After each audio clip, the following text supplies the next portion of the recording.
So, my camera turned off. I'm not going to make a determination on that until after. This is supposed to be a simple update video, and I've been bumping my grill this whole time. Court case once where my argument before the rebuttal was 8 minutes. Worked out pretty well. I think it was 9. Sometimes I get on to just do like simple stuff, and I get stuck doing all kinds of stuff because now my camp is a mess, and I just can't leave it like that. Oh my god, these combos.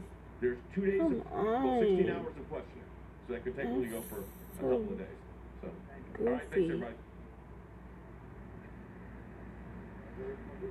All right, we were listening to President Trump's counsel, Jay Sekulow, there, giving a little sneak preview, as he said, of what we can expect tomorrow. Jessica, I want to ask you about what he laid out. A little teaser there. He said that the Steele dossier will probably come up, the FISA court. So when you hear all that, what do you think about the defense that's going to be mounted? So there's an old saying, if you have the law, you argue the law. If you have the facts, you argue the facts. If you don't have either, you argue, and you argue about something else. So what I think of when I hear Steele dossier, when I hear FISA court, when I hear even the Bidens, is what about these specific allegations? So I didn't hear anything I did it again. Like, I have the clumsiest, not even the clumsiest, I don't pay attention. I didn't hear anything that directly undercut those arguments.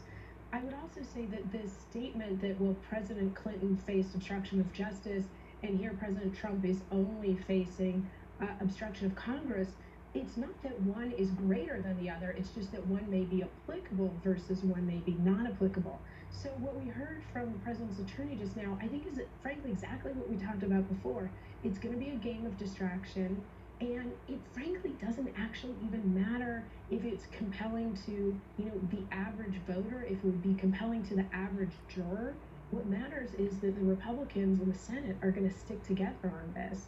And so I think that they will put up a bunch of talking points that will be useful for senators when they go back to run for election.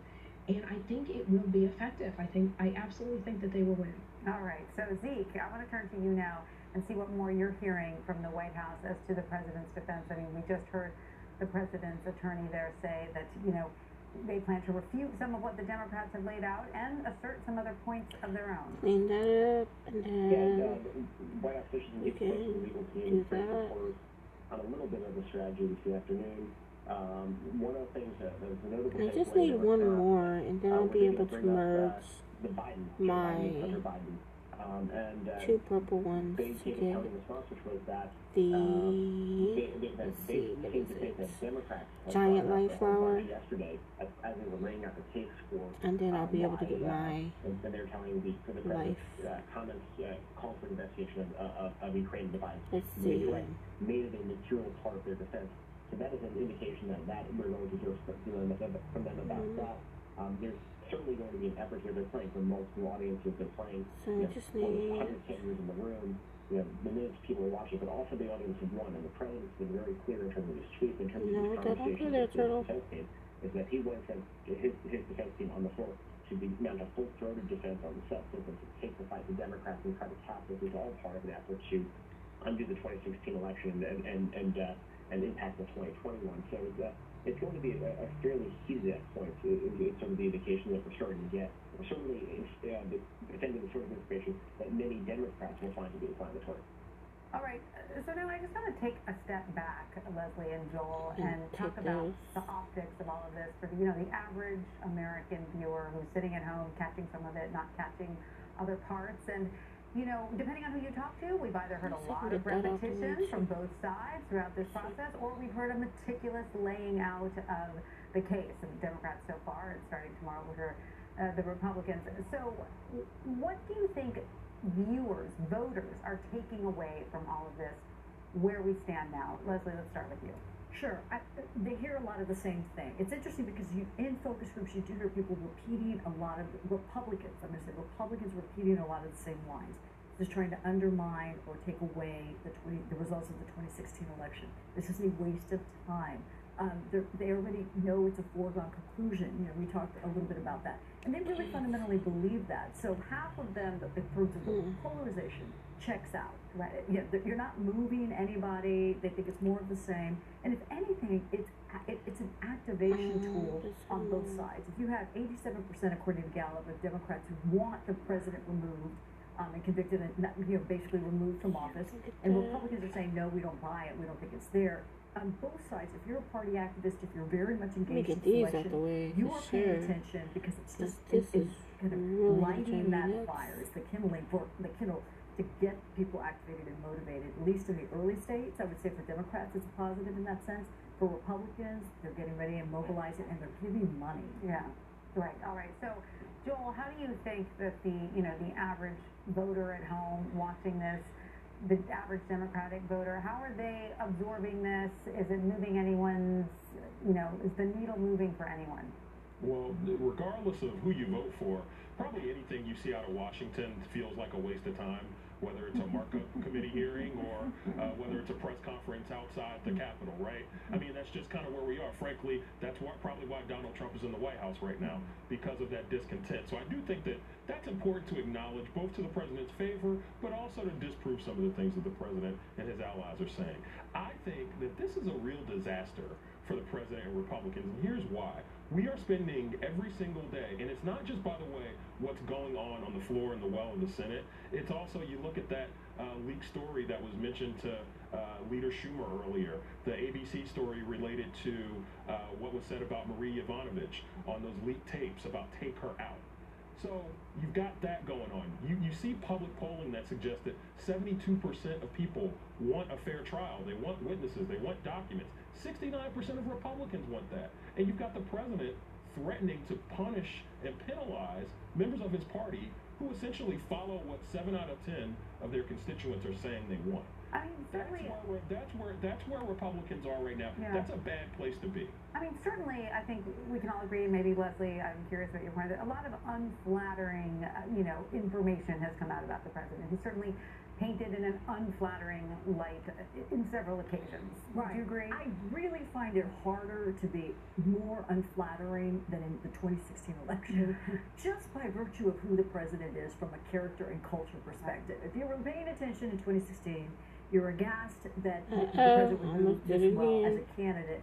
So it's really hard. I'm saying, right. We understand kind of the attitude many times. And support him in spite of who he is, not because of which is exactly the point, is they feel they're looking at the backdrop of strong economic numbers, 2 trade deals passed. This is what they're talking about. They delivered on the Supreme Court justices. They've delivered on religious freedom. They're delivering on the border wall. So the president's going to even though I don't merge like the stuff where they can go kind of the infrastructure and the swamp, so to speak, get Washington. like and this plays into that it's a even though I don't merge the bamboo shrubs to level 2, so they can start merging for blossom trees.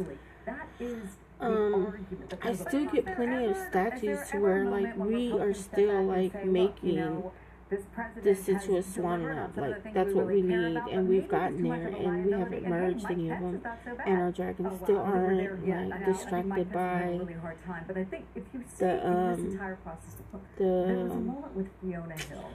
What are the name of these things? The bamboo shrubs. State Department National Security like they're not going to be distracted by it until we're ready for them to be. Kind of this infighting is exactly what the Russian propaganda wants us to do. I think that's a moment, if there was a brief pause, when people said we need to come together as Republican or Democrat and remember how we fight, one and all for this country. You don't hear a lot. But remember, she also chastised Republicans for perpetuating the conspiracy theory that Ukraine had and some Republicans came back. Well, unfortunately, some Republicans kind of continued with those talking points, but I felt there was more. That was a moment when more people took a pause and really tried to look at what, aside from the partisanship. And for people who really believe in the integrity of impeachment, I don't know that you can say that is here. They want to see the system work. And that's what you're seeing in this polling. They want it to work. Right. I agree with you. I do think, though, that idea of making the system work depends on the eye of the beholder, right? Because for the Democrats, making the system work would be impeaching the president. So, Jessica, 12 current and former administration officials continue to refuse to testify. How will this play into the obstruction of Congress allegation? Well, I think it absolutely feeds into that allegation. The idea that it came from the top, that it came from President Trump saying, we will not comply with this impeachment process at all. Interestingly, that edict actually wasn't completely effective in the sense that we did see some testimony before the House. But I think the fact that there are still people who refuse to testify, refuse to be part of the process, bolsters the case, even though, of course, it won't be outcome determinative, but bolsters the case for obstruction of Congress. I also think that it's important, we hear these words kind of subpoena, executive privilege, etc. It is not uncommon for people to comply with a subpoena but say, I won't talk to you about this particular conversation or this area, or I'll give you these documents but not these documents. And I think that what Democrats tried to talk about today is the idea that this is just different.